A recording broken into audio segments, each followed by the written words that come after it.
This is Lewis here from Squeaky Clean Commercial Cleaning Company, and I wanted to kind of start another video for you real quick. What I'm doing today is I'm going to preview an account that we just picked up that will be starting in January.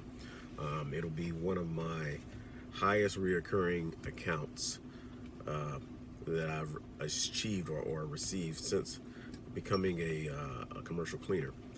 So the significance about this job is that it's an apartment complex, about say about 12, 13, 14 floors, something like that.